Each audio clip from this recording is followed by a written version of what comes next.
തിരുജീവൻ പകരും നിർമ്മല നിമിഷമിതാ ഈശോ അണയും പാവന നിമിഷമിതാ തിരുജീവൻ പകരും നിർമ്മല നിമിഷമിതാ മമനാഥന സ്തുതി പാടിടാം മനവീണകൾ നീട്ടിപ്പാടിടാം മമനാഥന സ്തുതി പാടിടാം മനവീണകൾ നീട്ടിപ്പാടിടാം നാഥാവരേ. എല്ലാവരും ചേർന്ന് സ്തുതിക്കട്ടെ. ഹല്ലേലൂയ ഹല്ലേലൂയ. നിറയണമേ യേശുവേ ആരാധന. നാഥാവരേണമേ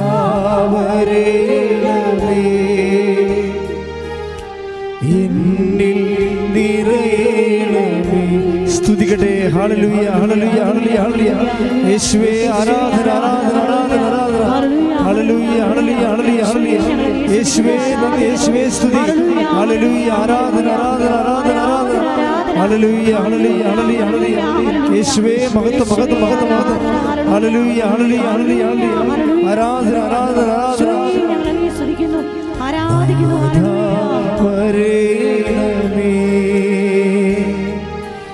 എന്നിൽ നിറയണമേ. നാഥാവരേണമേ എന്നിൽ നിറയണമേ. ദൈവമാതാവേ, കൃപാസനത്തിലൂടെ ഞങ്ങൾക്കും ഞങ്ങളുടെ ദേശത്തിനും അമ്മ മാധ്യസ്ഥം തേടിത്തന്ന എല്ലാ അനുഗ്രഹങ്ങൾക്കും കൃപകൾക്കും ഞങ്ങളിപ്പോൾ ഹൃദയം നിറഞ്ഞ നന്ദി പറയുന്നു. സ്തുതിച്ച് പ്രാർത്ഥിക്കാം. ഹല്ലേലൂയ ഹല്ലേലൂയ ഹല്ലേലൂയ. യേശുവിന്റെ രൂപേ നിറയണമേ. ഹല്ലേലൂയ ഹല്ലേലൂയ ഹല്ലേലൂയ ഹല്ലേലൂയ. എല്ലാവരും സ്തുതിച്ച് പ്രാർത്ഥിക്കട്ടെ. ഹല്ലേലൂയ ഹല്ലേലൂയ ഹല്ലേലൂയ ഹല്ലേലൂയ ഹല്ലേലൂയ ഹല്ലേലൂയ. ആരാധന. ഹല്ലേലൂയ.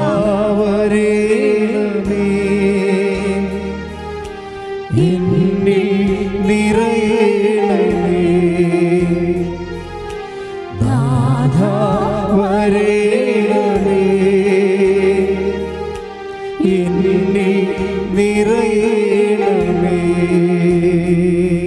2004 ഡിസംബർ 7-ാം തീയതി ഉച്ചകഴിഞ്ഞ് 2:30 കൃപാസനത്തിൽ സംഭവിച്ച അമ്മയുടെ പ്രത്യക്ഷപ്പെടലിനെ കുറിച്ച് തിരുസഭയ്ക്ക് സമർപ്പിച്ചിരിക്കുന്ന പഠനരേഖകളുടെ മേൽ വസ്തുനിഷ്ഠവും ദൈവശാസ്ത്ര വിധിപ്രകാരമുള്ളതുമായ അന്വേഷണ പഠനങ്ങൾ നടത്തി ആ പ്രത്യക്ഷപ്പെടലിലൂടെ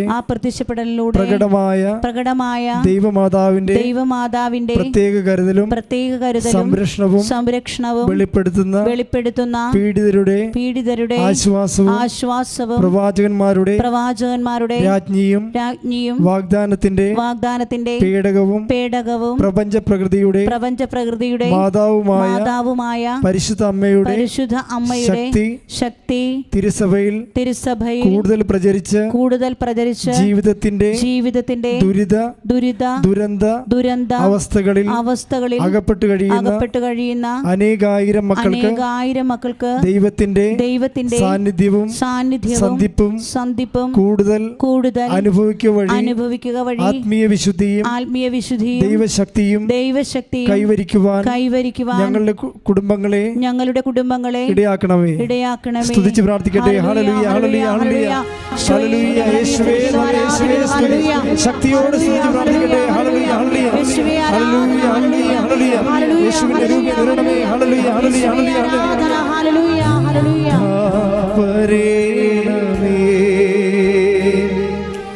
എന്നിൽ നിറയണമേ. നാഥാവരേണമേ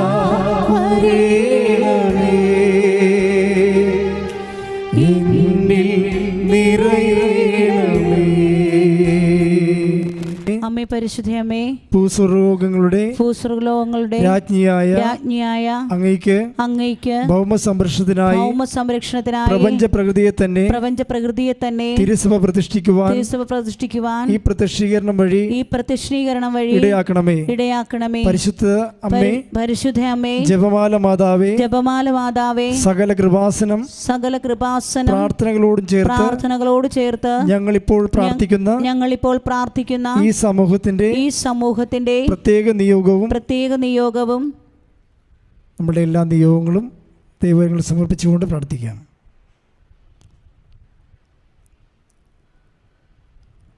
അങ്ങയുടെ പ്രത്യക്ഷീകരണത്തിന്റെ ഈ അനുഗ്രഹവേളയിൽ ഞങ്ങൾക്ക് സാധിച്ചു തരുവാൻ കനിയണമേ. ആമേൻ. സ്തുതിക്കട്ടെ. ഹല്ലേലൂയ, ഹല്ലേലൂയ, ഹല്ലേലൂയ, ഹല്ലേലൂയ. യേശുവേ നന്ദി, യേശുവേ സ്തുതി. ഹല്ലേലൂയ, ഹല്ലേലൂയ. ആരാധന, ആരാധന, ആരാധന. ഹല്ലേലൂയ, ഹല്ലേലൂയ, ഹല്ലേലൂയ. യേശുവേ നന്ദി. ഹല്ലേലൂയ, ഹല്ലേലൂയ, ഹല്ലേലൂയ. എന്നിൽ നിറയണമേ നാഥാ, വരേണമേ. എന്നിൽ നിറയണമേ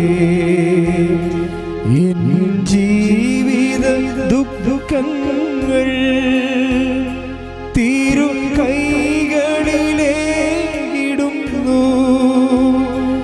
എൻ ജീവിത ദുഃഖങ്ങൾ തിരു കൈകളിലേക്കിടുന്നു. എൻ്റെ രോഗവും എൻ്റെ വേദനയും തിരുപാദത്തിൽ അർപ്പിക്കുന്നു. എൻ്റെ രോഗവും എൻ്റെ വേദനയും തിരുപാദത്തിൽ അർപ്പിക്കുന്നു. നാഥാ, വരേണമേ, സൗഖ്യം തരണമേ, സൗഖ്യം തരണമേ. എല്ലാവരും ശ്രമിച്ച് പാടാം. നാഥാ, വരേണമേ, സൗഖ്യം തരണമേ. നാഥാ, വരേണമേ, എന്നിൽ നിറയണമേ, എന്നിൽ നിറയണമേ. നാഥാ, വരേണമേ, എന്നിൽ നിറയണമേ. പരിശുദ്ധ പരമ ദിവ്യകാരുണ്യത്തിന് എന്നേരവും ആരാധനയും സ്തുതിയും പുകഴ്ചയും ഉണ്ടായിരിക്കട്ടെ. പരിശുദ്ധ പരമ ദിവ്യകാരുണ്യത്തിന് എന്നേരവും ആരാധനയും സ്തുതിയും പുകഴ്ചയും സ്തുതിക്കട്ടെ. ഹല്ലേലൂയ, ഹല്ലേലൂയ, ഹല്ലേലൂയ, ഹല്ലേലൂയ, ഹല്ലേലൂയ. യേശുവേ ആരാധന. ഹല്ലേലൂയ, യേശുവേ നന്ദി. ഹല്ലേലൂയ, ഹല്ലേലൂയ, ഹല്ലേലൂയ. ആരാധിക്കുന്നു. ഹല്ലേലൂയ. വരേണമേ, എന്നിൽ നിറയണമേ. നാഥാ, വരേണമേ, എന്നിൽ നിറയണമേ. പ്രിയമുള്ളവരെ,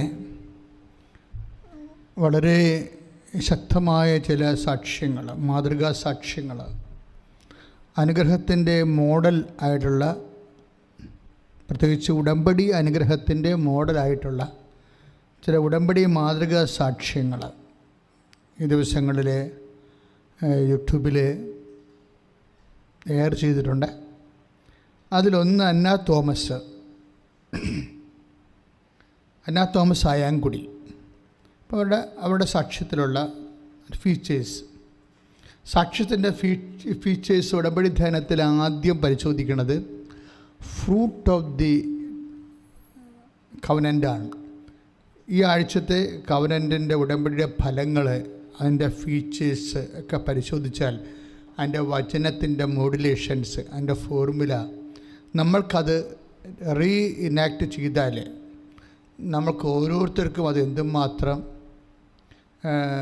പ്രയോജനപ്പെടും അങ്ങനെയുള്ളൊരു സാങ്കേതികമായ ഒരു കാഴ്ചപ്പാടാണ് ആദ്യം നമ്മൾ ഉടമ്പടി ധ്യാനത്തിൽ എടുക്കുന്നത്. അന്ന തോമസ് അയാങ്കുടി ആ സഹോദരിയുടെ വിഷയം എന്ന് വെച്ച് കഴിഞ്ഞാൽ, അവർ ഉടമ്പടി എടുത്തു കഴിഞ്ഞപ്പോൾ അത് പല വിഷയങ്ങളാണ്. അതായത് ലോണ്, അതുപോലെ കുറേ കാര്യങ്ങളാണ് അതിൻ്റെ അകത്ത്, മകളുടെ ജോലി, ഇങ്ങനെ കുറേ വിഷയങ്ങൾ ഉടമ്പടി വിഷയങ്ങളുള്ളത്. ഉടമ്പടി വിഷയം അത് ഉടമ്പടി എടുത്തു കഴിഞ്ഞപ്പോൾ പെട്ടെന്ന് സ്വിറ്റ്സർലൻഡിലുള്ള ഇവരുടെ മകളുടെ ബ്രസ്റ്റിൽ ഒരു സിസ്റ്റ് രൂപപ്പെട്ട് വന്നു. അതോടെ അപ്പോൾ എടുത്താലും വരും, എടുത്തില്ലേലും വരും, അത് സ്വാഭാവികമായിട്ട് വന്നതാണ്, ഇതിൻ്റെ ഭാഗമായിട്ട് വന്നതല്ല. പക്ഷെ വന്നോടുകൂടി ഇവർ ഭയങ്കര, മകൾ വളരെ ഡിപ്രസ്ഡായിപ്പോയി. അപ്പോൾ ഈ ഡിപ്രഷൻ സിറ്റുവേഷനിൽ, കാര്യം അവൾ ചെറുപ്പമല്ലേ, പിന്നെ ഇതിങ്ങനെ അങ്ങനെ പിന്നെ പെട്ടെന്ന് മാമോഗ്രാം ചെയ്യാൻ പറഞ്ഞ്, ബ്രസ്റ്റ് ക്യാൻസർ ആണെന്ന് പറഞ്ഞുകൊണ്ട് മാമോഗ്രാം ചെയ്യാൻ പറഞ്ഞു. അപ്പോൾ ഈ അന്ന തോമസ് മകൾക്ക്, അവർ നമുക്ക് സ്കൈപ്പിൽ മാത്രമേ നമുക്ക് മകളെ കാണാൻ പറ്റത്തുള്ളൂ, ഇവിടെ അടുത്തെങ്കിലും ഇല്ല.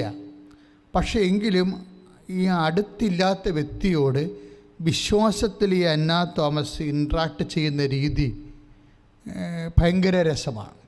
എന്ന് വെച്ച് കഴിഞ്ഞാൽ അവർ പറയും, മകളെ ഒരു പ്രശ്നവുമില്ല, നമ്മൾ ഉടമ്പടി എടുത്തതാണ്, അമ്മ നിൻ്റെ കൂടെ ഉണ്ടാകും, അമ്മ നിൻ്റെ കൂടെ ഉണ്ടാകും, അമ്മ വന്ന് നിന്നെ കൂട്ടിക്കൊണ്ട് പോകും. ഇങ്ങനെ കുറേ കാര്യങ്ങളാണ് ഈ അന്ന തോമസ് മകളോട് ഫോണിൽ പറയണത്. അതിനിപ്പോൾ മാമോഗ്രാം ചെയ്യാൻ പോയപ്പോൾ ഇവർ പറഞ്ഞ പോലെ തന്നെ ഒരു നീല ഇട്ടൊരു ഡ്രസ്സിട്ട ഒരു സഹോദരി ഇവളെ കാണാൻ വരും. ആ പ്രദേശത്തുള്ളതല്ലേ, ഇത് നമ്മൾ കണ്ടിട്ടില്ല, ഒരു ബന്ധവുമില്ല, ഒരു പരിചയമില്ല. ഇത് സഞ്ചാരി മാതാവാണ്. ഉടമ്പടി എടുക്കുന്ന എല്ലാവരെയും തന്നെ സഞ്ചാരി മാതാവിൻ്റെ സ്വപ്ന സന്ദർശനം എല്ലാ എല്ലാ ആഴ്ചയിലും ഒരെണ്ണമെങ്കിലും വെച്ചുണ്ടാവും. അപ്പോൾ ഈ അമ്മയ്ക്ക് പരിശുദ്ധാത്മാവ് നൽകിയ വെളിപാടാണ്. കാര്യം മകൾ അവിടെ കയ്യത്താക്കൂറ്റിൽ അങ്കലാപ്പോട് വേദനിക്കുകയാണ്. അത് കാര്യം അവൾക്ക് എങ്ങനെ ഈ ബ്രസ്റ്റ് എടുത്തു കളയാൻ പറഞ്ഞാൽ പിന്നെ വിവാഹത്തെ ബാധിക്കും, പിന്നെ അവളുടെ ആരോഗ്യത്തെ ബാധിക്കും, ജോലി ബാധിക്കും, തിരിച്ചു പോരേണ്ടി വരും, ജോലി ക്യാൻസലാവും, ജീവിതം മുഴുവൻ ഇരുട്ടിലാവും. അപ്പോൾ ഇങ്ങനെ എല്ലാം ചിന്തിച്ച് കാടുകയറി വേർത്ത് ബോധം കെട്ട് വെളിവില്ലാതെ ഇവൾ നടക്കുന്ന സമയത്ത് ഈ വെളിവില്ലാത്ത വ്യക്തിയോട് ഈ അമ്മ പറയുന്ന വാക്കുകൾ ഭയങ്കരമാണ്. എന്താ പറയണത്? നീ മേടിക്കേണ്ട മോളെ, അമ്മ നിന്നെ കാണാൻ വരും. അപ്പോൾ അങ്ങനെയൊക്കെ പറയുമ്പോൾ പ്രായമുള്ളവർ ചിലപ്പോൾ മക്കളോട് അവർ തൽക്കാല ആശ്വാസത്തിന് വേണ്ടി എന്തെങ്കിലുമൊക്കെ വിശ്വാസത്തിൻ്റെ കാര്യം പറയണ പോലെ ചെറുപ്പക്കാർക്ക് മനസ്സിലാകത്തുള്ളൂ. പക്ഷെ എന്തുകൊണ്ടാണ് ഇങ്ങനെ പറയണമെന്ന് ചോദിച്ചു കഴിഞ്ഞാൽ, അതായത് ഉടമ്പടി എടുക്കുന്നതോടുകൂടി നടക്കുന്ന സംഭവം എന്താ? അതായത് എന്താ സംഭവിച്ചതെന്ന് വെച്ച് കഴിഞ്ഞാൽ, ഈ അമ്മ പറഞ്ഞതുപോലെ തന്നെ ഡോക്ടേഴ്സ് മാമോഗ്രാം ചെയ്യാൻ പറഞ്ഞു. മാമോഗ്രാം ചെയ്യാൻ വേണ്ടി ലാബിലേക്ക് പോകുന്ന സമയത്ത് ഈ അമ്മ പറഞ്ഞ ചേച്ചി വരും, സഹോദരി വരും, ഒരു നീല ഡ്രസ്സിൽ വരും. വന്നിട്ട് ഇവിടെ കയ്യെ കയറി പിടിക്കും. പകലാണ്, പട്ടാപ്പകൽ. നീ എന്തിനാ ഇവിടെ നിൽക്കണം? ഇവിടെ അല്ല നിൽക്കേണ്ടത്, ഞാൻ നിന്നെ കൊണ്ട് കാണിക്കാമെന്ന് പറഞ്ഞുകൊണ്ട് ഈ അമ്മ ഈ മകളുടെ കയ്യെ പിടിച്ചുകൊണ്ട് വേറെ ഒരു ലാബിലോട്ട് കൊണ്ടുപോകും. എന്നിട്ട് ഡോക്ടർമാർ പറഞ്ഞു, ഡോക്ടർമാരോട് അവിടെ ആ ലാബിൽ ഡോക്ടർമാരും നേഴ്സുമാരൊക്കെ ഇരിക്കുന്നുണ്ട്. അതിന് പറയും, ഞാൻ പറഞ്ഞ പേഷ്യൻ്റ് ഇതാണെന്ന് പറഞ്ഞിട്ട് ഡോക്ടർമാർക്ക് ഇവളെ പരിചയപ്പെടുത്തിയിട്ട് ഇവർ പോവും. പിന്നെ ഇവരെ കണ്ടിട്ടില്ല. ആ സാക്ഷ്യമുണ്ട്, നിങ്ങൾ നോക്കണം, നല്ലതായിരിക്കും. പെട്ടെന്ന് വായിച്ചു പോകുമ്പോൾ ഇതിൻ്റെ സംഭവം പിടികിട്ടത്തില്ല. അതോടുകൂടി അവർ ടെസ്റ്റ് ചെയ്യും. അവർ ടെസ്റ്റ് ചെയ്ത് വെച്ചും അവർ പറയും, ഇത് മാമോഗ്രാമിൻ്റെ ആവശ്യമില്ല എന്ന് പറയും. ഇത് സാധാരണ ഒരു സിസ്റ്റമാണ്. ഇപ്പോൾ കൊഴുപ്പടിയണ പോലെയൊക്കെ സിസ്റ്റം ഉണ്ടല്ല. ഇത് സീരിയസ് ആണെങ്കിലും അമ്മ ഇത് കൊഴുപ്പടിയണ രീതിയിലേക്ക് കൺവേർട്ട് ചെയ്ത് കൊണ്ടുവരും. അതാണല്ല, അത് ഡോക്ടർ ടെസ്റ്റ് ചെയ്തിട്ടാണ് മാമോഗ്രാമിന് നിശ്ചയിച്ചത്. പക്ഷേ ഇവർക്ക് ഒരു ടെസ്റ്റ് നടത്തി വെച്ചും ഇത് വെറും കൊഴുപ്പാണെന്നുള്ളത് ആ രീതിയിൽ ഈ സാധനം ഇവളോട് പറഞ്ഞു കൊടുക്കും, മാമോഗ്രാമിൻ്റെ ആവശ്യമില്ലെന്ന് പറയും. പക്ഷേ ഇവിടുത്തെ പ്രശ്നം എന്ന് വെച്ച് കഴിഞ്ഞാൽ, ഈ കേരളത്തിൽ നിന്ന് അയ്യാങ്കുടിയിൽ നിന്ന് ഇവളുടെ അമ്മ വിളിച്ച് മകളോട് പറയണം, മകളെ നിന്നെ കാണാൻ മാതാവ് വരും. ഇതിൻ്റെ ഒരു ആവശ്യം ഉണ്ടാകത്തില്ല. അമ്മ പറയും എന്ത് ചെയ്യണമെന്ന് എന്ന് പറഞ്ഞുകൊണ്ടാണ് ഇവളെ കൊണ്ടുപോണത്. ഇതോടുകൂടി ആ ചാപ്റ്റർ ക്ലോസ് ചെയ്യാൻ ഭയങ്കരമായ രീതിയിൽ. അപ്പോൾ എനിക്ക് സാക്ഷ്യം കേൾക്കുമ്പോൾ എനിക്ക് അറിയാം ഇത് കാര്യം. കാനഡയിൽ ഇതുപോലെ തന്നെ, കാനഡയിലല്ല, നമ്മളുടെ ഹ്യൂസ്റ്റണിൽ ഹോസ്പിറ്റലിൽ ഇതുപോലെ തന്നെ കോവിഡ് രോഗിയുള്ള 7 കോവിഡ് രോഗികൾ മരിക്കണ ഒരു ദിവസം. 8ാമത്തെ കോവിഡ് രോഗി കോട്ടയത്തുകാരത്തിയാണ്. ആ ചേടുത്തിയെടുത്ത് അമ്മ ചെല്ലണ ഒരു ഭയങ്കര സാക്ഷ്യം 1.5 ലക്ഷം പേര് കണ്ട സാക്ഷ്യമുണ്ട്. അവർ സൗഖ്യപ്പെട്ടു, അവർ മാത്രമേ സൗഖ്യപ്പെട്ടുള്ളൂ. അപ്പോൾ അമ്മയാണെന്ന് തിരിച്ചറിയണത് ആ യൂണിഫോമിൽ ആ ഹോസ്പിറ്റലിൽ അങ്ങനെ ഒരാളില്ല. ആ യൂണിഫോം അല്ല അവർ ഉപയോഗിക്കണത്. പക്ഷേ കൃപാസനത്തിൻ്റെ പിക്ചർ അവർ ഉടമ്പടി ചെയ്ത ഭർത്താവ് ഉടമ്പടി ചെയ്ത കൃപാസനത്തെ മാതാവിനെ കാണിക്കുമ്പോൾ ഇവർ പൊളിക്കും, ഈ അമ്മയാണല്ലോ അവിടെ വാർഡിൽ വന്നതെന്ന് പറയും. അപ്പോൾ ഇങ്ങനെ, അതായത് ഉടമ്പടിയിലുള്ള ഒരു വാഗ്ദാനമാണ്. നമ്മൾ എപ്പോഴും അച്ഛൻ പറയാറില്ലേ, എന്നോട് ഉടമ്പടി ചെയ്യുന്നവൻ്റെ കൂടെ ഞാൻ കൂടെ വരും എന്നുള്ളത്. അത് 33:14 പുറപ്പാട് ഉടമ്പടി ഫണ്ടമെൻ്റൽ വാഗ്ദാനമാണ്. ഉടമ്പടിയുടെ ഫണ്ടമെൻ്റൽ വാഗ്ദാനം. ചില ആൾക്കാർക്ക് ഇത് പെട്ടെന്ന് സെൻസാകും, ചില വായി നോക്കിയവർക്ക് ഒന്നും മനസ്സിലാകത്തില്ല. 3 പ്രാവശ്യം ഉടമ്പടി പുതുക്കിയാലും ഒരനുഭവം. ചില ആൾക്കാർക്ക്, എല്ലാവർക്കും ഒന്നുമല്ല, ചിലരുടെ സംബന്ധിച്ചിടത്തോളം അവർക്ക് എന്താണ് ഈ സംഭവം എന്നറിയാൻ പാടില്ലാതെ ഇങ്ങനെ ഒരു പകച്ച് നിൽക്കുന്ന ആൾക്കാരാണ് എന്താണെന്ന്. പക്ഷേ ചിലർക്ക് പെട്ടെന്ന് ക്യാച്ചാവും. കാര്യം അതായത് നമ്മൾക്ക് ഉള്ള വിശ്വാസത്തിൻ്റെ ഒരു കപ്പാസിറ്റി ഇല്ലേ, അത് പ്രധാനപ്പെട്ട വിഷയമാണ്. അതായത് നമ്മൾക്കുള്ള വിശ്വാസത്തിൻ്റെ കപ്പാസിറ്റി എന്ന് പറയുന്നത്, ഇപ്പോൾ ഈ ചേച്ചിയുടെ കാര്യം തന്നെ എടുക്കുക. ചേച്ചിക്ക് എന്നാ പറ്റുക? ചേച്ചിക്ക് പെട്ടെന്ന് സെൻസായി എന്താണ് ഈ വിഷയത്തിൻ്റെ പരിഹാരം. അമ്മ സ്വിറ്റ്സർലൻഡല്ല, ന്യൂസിലൻഡ്. അമ്മ ന്യൂസിലൻഡിലോട്ട് ചെല്ലുമെന്നും ഇവളെ തന്നെ അമ്മ തന്നെ കൈക്ക് പിടിച്ച് ഇവളെ മാമോഗ്രാമിന് കൊണ്ടുപോകുമെന്നും ഈ സ്വന്തം ഈ പേഷ്യൻറ്റിൻ്റെ അമ്മയ്ക്ക് പെട്ടെന്നാണ് കിട്ടുന്നത്. ഇതിൻ്റെ കമ്മ്യൂണിക്കേഷൻ കിട്ടുന്നത് അത് അമ്മ കൊടുക്കുന്നതാണ്. അതെന്തുകൊണ്ടാണ് അങ്ങനെ കൊടുക്കണമെന്ന് ചോദിച്ചു കഴിഞ്ഞാലേ, അതെല്ലാം ബിബ്ലിക്കലായിട്ടാണ് കൊടുക്കുന്നത്, അല്ലാതെ ഇതൊന്നും പുതിയ സംഭവങ്ങളല്ല. അതായത് ഞങ്ങൾ ആകട്ടെ ഇപ്പോൾ 1 കൊറിന്ത്യൻസിൻ്റെ 2:16 ഞങ്ങളാകട്ടെ യേശു ക്രിസ്തുവിൻ്റെ മനസ്സ് അറിയുന്നു. അങ്ങനെ ഒരു സംഭവം ഉണ്ടപ്പോൾ, അതായത് ഈശോയുടെ മനസ്സ് ഇല്ല എന്താണ് നമ്മളെക്കുറിച്ച് നടക്കണതെന്നുള്ളത് നമ്മൾക്കറിയാൻ പറ്റും. അല്ലെങ്കിൽ പിന്നെ വിശ്വാസം കൊണ്ട് നടത്തുന്ന എന്നാ കാര്യം ഇരിക്കണത്? ഓരോ മതങ്ങളിലും ഓരോരുത്തർ വിശ്വസിക്കുന്നത്. പക്ഷേ ക്രിസ്ത്യാനി ഇതിൻ്റെ അകത്തുള്ള കാമ്പ് മനസ്സിലാക്കണം.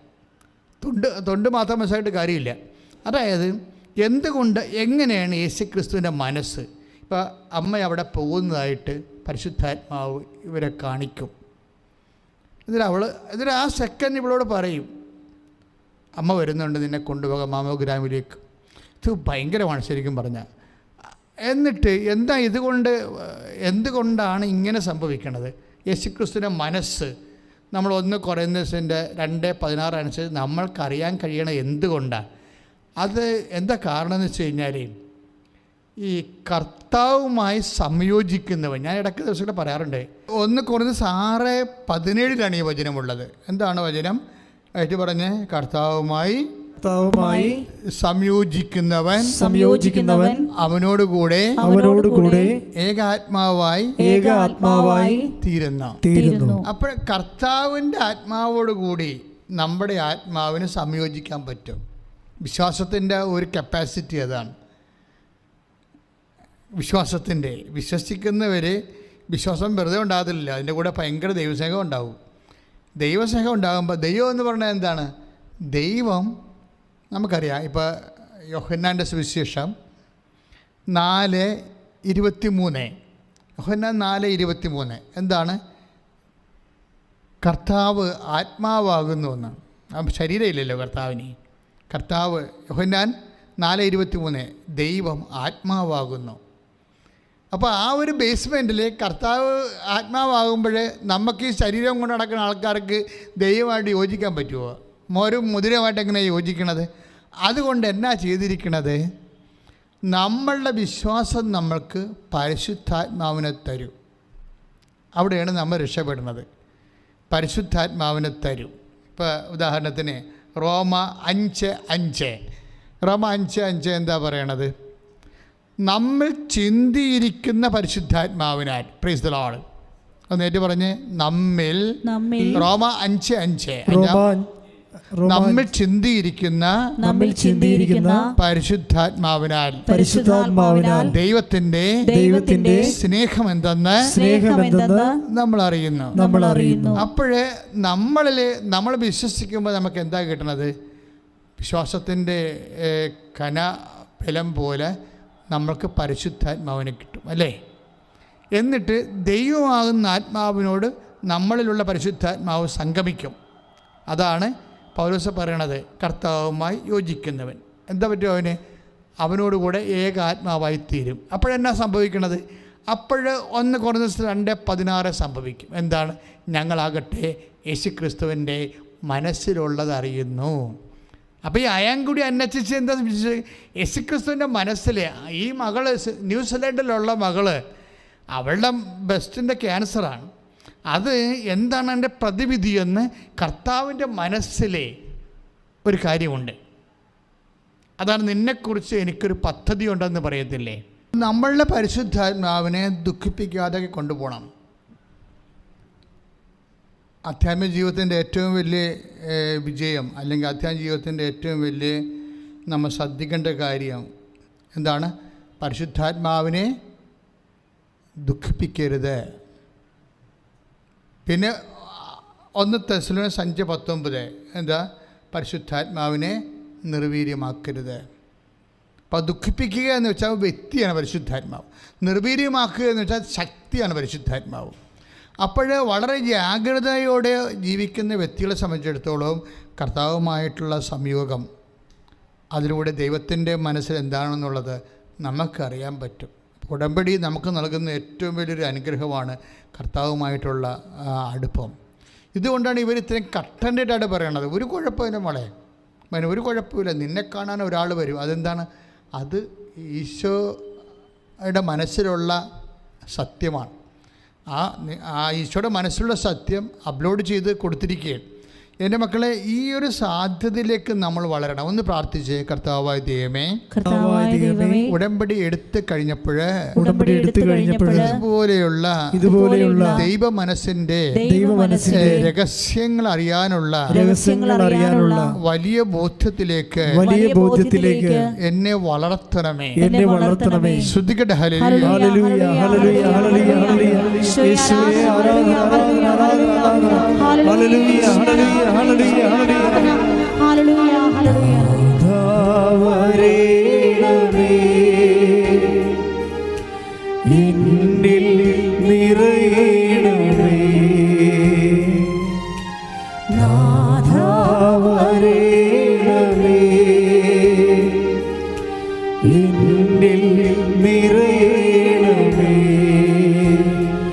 എൻ ഭാവിയും സ്വപ്നങ്ങളും തിരുക്കൈകളിലേക്കിടുന്നു. എൻ ഭാവിയും സ്വപ്നങ്ങളും തിരുക്കൈകളിലേക്കിടുന്നു. എൻ്റെ ഭീതിയും എൻ്റെ ആശങ്കയും തിരുപാദത്തിൽ അർപ്പിക്കുന്നു. എൻ്റെ ഭീതിയും എൻ്റെ ആശങ്കയും തിരുപാദത്തിൽ അർപ്പിക്കുന്നു. നാഥാവരേണമേ നേർവഴി കാട്ടേണമേ. പരിശുദ്ധ പരമദിവ്യ കാരുണ്യത്തിന് ആരാധനയും സ്തുതിയും പുകഴ്ചയും ഉണ്ടാകട്ടെ. പരിശുദ്ധ പരമദിവ്യ കാരുണ്യത്തിന് നേരവും ആരാധനയും സ്തുതിയും പുകഴ്ചയും ഉണ്ടായിരിക്കട്ടെ. ചേച്ചി ഒരു കാര്യം കൂടി ചെയ്യും. അതായത് അന്ന തോമസ് ഒരു കാര്യം കൂടി ഇവർ ചെയ്യും. ഇവർ ചെയ്യേണ്ടത് ഉടമ്പടി തൈലം എടുത്തിട്ട് മകളുടെ ബ്രസ്റ്റാണെന്നും പറഞ്ഞ് സ്വന്തം ബ്രസ്റ്റിൽ കുരിശ് വരക്കും. അതാണ് വേറൊരു കാര്യം. ഇതെല്ലാം നിഗൂഢമായ രഹസ്യങ്ങളാണ്. ദൈവിക ആദ്യകാലം മുതൽ ഉള്ളതാണ്. ദൈവത്തോട് ഇങ്ങനെ ആൾക്കാർ അടുക്കുന്ന അനുസരിച്ചാണ് രഹസ്യങ്ങൾ വെളിപ്പെടുന്നത്. അല്ലെങ്കിൽ ചുമ്മാ ABCD ക്രിസ്ത്യാനിയായിട്ട് നടന്ന് കുറച്ച് കഴിയുമ്പോൾ മരിച്ചു പോകും. അപ്പോൾ നമ്മളെപ്പോഴും ശ്രദ്ധിക്കേണ്ട ഇതാണ്, കർത്താവ് നമ്മളോട് ഈ ലൂക്ക 5:5 പറഞ്ഞിട്ടില്ലേ, ആഴങ്ങളിലേക്ക് നീക്കി വലിയിറക്കാൻ. ആധ്യാത്മികതയിലെ ഒരു ആഴങ്ങളാണ് ഉടമ്പടി എന്ന് പറയുന്നത്. അപ്പോൾ എപ്പോഴും നമ്മൾ ശ്രദ്ധിക്കേണ്ടത്, ഇവരെന്താ ചിന്തിക്കേണ്ടത്, ഇവർ സ്വന്തം ബ്രസ്റ്റ് മാതാവിൻ്റെ മകളുടെ ബ്രസ്റ്റാണെന്ന് വിചാരിച്ചുകൊണ്ട് സ്വന്തം ബ്രസ്റ്റിൽ ക്യാൻസറുള്ള സ്ഥലത്ത് ഉടമ്പടി തൈലത്തിന് കുരിശ് വരക്കും. കുരിശ് വരക്കുമ്പോൾ നമ്മൾ എന്താണ് എക്സാക്റ്റായിട്ട് നമ്മൾ ചെയ്യണത്, എന്താണ് കുരിശ് എന്ന് പറയുമ്പോൾ ആരാണ്? കർത്താവ്. അത് വരക്കുമ്പോൾ എന്താ ചെയ്യണത്? അതെല്ലാം വചനമാണ്. നമ്മൾ എന്തെല്ലാം ചെയ്താൽ നിങ്ങൾ ചെയ്യും, പക്ഷെ അത് എന്താണത്, എന്തുകൊണ്ടാണ് സംഭവിക്കണമെന്ന് അറിയത്തില്ല. അതെന്താ സംഭവിച്ചു കഴിഞ്ഞാൽ, ഇപ്പോൾ ഇവിടെ സിസ്റ്റം മാഞ്ഞു പോയില്ലേ, മാതാവിളെ കൊണ്ട് വേറെ ലാബോറട്ടറി കാണിച്ചിട്ട് ആ മാമോഗ്രാം ഇല്ലാതെ അവളെ റിലീവ് ചെയ്ത് പോയിട്ടില്ലേ. പക്ഷെ അതൊക്കെ ഇവിടെ ഈ അമ്മ ചെയ്യണത് എന്താണ്, സ്വന്തം മകളുടെ ബ്രസ്റ്റാണെന്ന് വിചാരിച്ചുകൊണ്ട് സ്വന്തം ബ്രസ്റ്റിൽ കുരിശ് വരക്കും. അതവിടെ എന്താ സംഭവിക്കണത്? കുരിശ് വരക്കുമ്പോൾ യേശുവിൻ്റെ നാമത്തിലല്ലേ കുരിശ് വരക്കണത്? കുരിശ് വരക്കണത് യേശുവിൻ്റെ നാമത്തിലാണ്. അപ്പോൾ യേശുവിൻ്റെ നാമത്തിൽ കുരിശ് വരക്കുമ്പോൾ അത് പ്രഖ്യാപനമായിട്ടാണ് വരണത്. അത് വർക്കൗട്ട് ചെയ്യുന്നത് പ്രഖ്യാപനമായിട്ടാണ്. എന്താണ് പ്രഖ്യാപനം? പ്രഖ്യാപനം എന്ന് പറയുന്നത് ക്യാൻസറല്ല കർത്താവ് എന്നുള്ളതാണ് പ്രഖ്യാപനം. പിന്നെ ആരാ കർത്താവ്? യേശുവാണ് കർത്താവ്. റോമ 9:10-9 വചനം. ഇപ്പോൾ നമ്മൾ കുരിശ് വരക്കുമ്പോൾ അതിനകത്ത് ആക്ടിവേഷൻ പ്രിൻസിപ്പിൾ എന്താണെന്ന് അറിയണം. ഇപ്പം നമ്മൾ ഒരു പാരസിറ്റമോൾ കഴിച്ചു, നമ്മൾ സുഖപ്പെട്ടു, നമുക്ക് അതേ അറിയാൻ പാടുള്ളൂ. പക്ഷേ ഡോക്ടേഴ്സിന് അതിൻ്റെ മോളിക്യൂൾസ് അറിയാം. ഏത് മോളിക്യൂൾസാണ് ഇവിടെ പനിയെ മാറ്റണമെന്ന് അറിയാൻ പറ്റും. അതുപോലെ ടെക്നിക്കലായിട്ട് വചനം അറിയണം. ഇപ്പോൾ ഇവർ അവരുടെ ബ്രസ്റ്റാണെന്ന് മകളുടെ ബ്രസ്റ്റാണെന്ന് വിചാരിച്ചുകൊണ്ട് സ്വന്തം ബ്രസ്റ്റിൽ കുരിശ് വരക്കുമ്പോൾ എന്താ പറയണത്? യേശുവാണ് കർത്താവ്, ക്യാൻസറല്ല കർത്താവ്. അതാ റോമ 10:9. യേശു കർത്താവാണെന്ന് അതിനം കൊണ്ടേറ്റ് പറയുക. പിന്നെ എന്താ അവർ പറയണത്? ഡോക്ടർമാർ പറഞ്ഞതല്ല വചനം, ദൈവത്തിൻ്റെതാണ് വചനം. കാര്യം നമ്മൾ സൃഷ്ടിക്കപ്പെട്ട ഡോക്ടർമാരുടെ വചനത്തിലൂടെ അല്ലല്ലോ, ദൈവവചനത്തിലൂടെയല്ലേ സൃഷ്ടിക്കപ്പെട്ടത്. അപ്പോൾ വിശ്വാസിയെ സംബന്ധിച്ചിടത്തോളം ടെക്നിക്കലായിട്ടാണ് കാര്യം പോണത്. എന്താണ്? ഡോക്ടർമാരുടെ വചനത്തിലൂടെ അല്ല നമ്മൾ സൃഷ്ടിക്കപ്പെട്ടത്, കർത്താവിൻ്റെ വചനത്തിലൂടെയാണ് നമ്മൾ സൃഷ്ടിക്കപ്പെട്ടത്.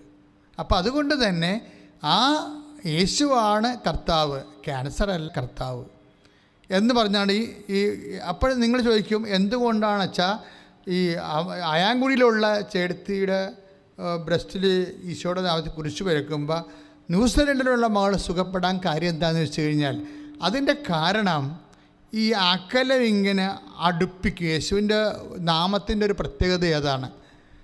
യേശു നാമത്തിൻ്റെ ഇപ്പോൾ അത് പറയണത് എഫേസ്യൻസാണ്. ശ്രുതിക്കട്ടെ മക്കളെ, ശ്രുതിക്കട്ടെ. യേശുവേ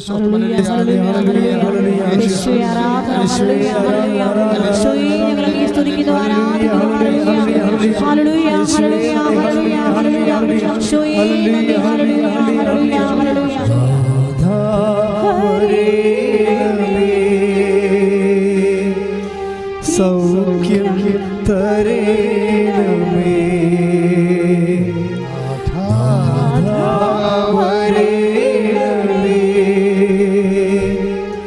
സൗഖ്യം തരേണമേ. പരിശുദ്ധ പരമദിവ്യകാരുണ്യത്തിന് നേരവും ആരാധനയും സ്തുതിയും പുകഴ്ചയും ഉണ്ടായിരിക്കട്ടെ.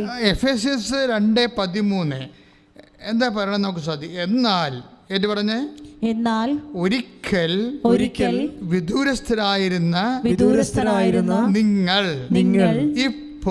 ഇപ്പോൾ യേശുക്രിസ്തുവിൽ അവന്റെ രക്തം വഴി സമീപസ്ഥരായിരിക്കുന്നു.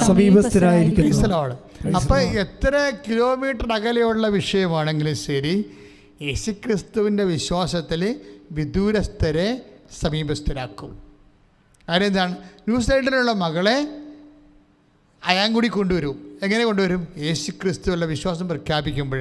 അതാണ് പറയുന്നത്, യേശുക്രിസ്തുവിൽ രക്തം വഴി വെച്ചാൽ യേശുക്രിസ്തുവിൻ്റെ മരണം വഴി. ആ മരണത്തിലല്ലേ നമ്മൾ വിശ്വസിക്കുന്നത്? മരണമല്ലേ നമ്മൾ പ്രഖ്യാപിക്കുന്നത്? അല്ലേ? നമ്മുടെ വിശ്വാസത്തെ മഹാരഹസ്യം എന്താണ്? കർത്താവ് എങ്ങനെ മരണം ഞങ്ങൾ പ്രഖ്യാപിക്കുന്നു, പിന്നെ എന്ത് ചെയ്യുന്നു? ഉയർപ്പിൽ വിശ്വസിക്കുന്നു, പിന്നെ എന്ത് ചെയ്യുന്നു? വരവ് കാത്തിരിക്കുന്നു. അതാണ് സംഭവം. അപ്പം നമ്മൾ ജീവിക്കുന്ന ഈ ഭൂമിയിൽ അങ്ങനെയാണ്. എന്താണ്? യേശുവിൻ്റെ മരണം പ്രഖ്യാപിച്ചുകൊണ്ടാണ്. അപ്പോൾ ഇവിടെ വിശ്വാസം പ്രഖ്യാപിക്കുകയാണ്. അപ്പോഴെന്ത് ചെയ്യും?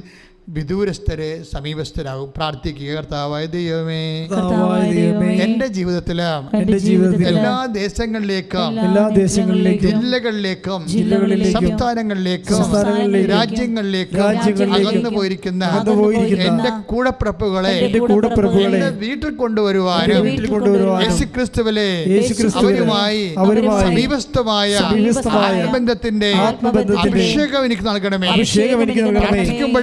പ്രാർത്ഥിക്കുമ്പോഴേ അവർക്കെല്ലാം വേണ്ടി പ്രാർത്ഥിക്കുമ്പോഴേ അവരെനിക്ക് വേണ്ടി പ്രാർത്ഥിക്കുമ്പോഴേ ഞങ്ങൾ യേശുക്രിസ്തുവിൽ അടുപ്പം അനുഭവിക്കുവാൻ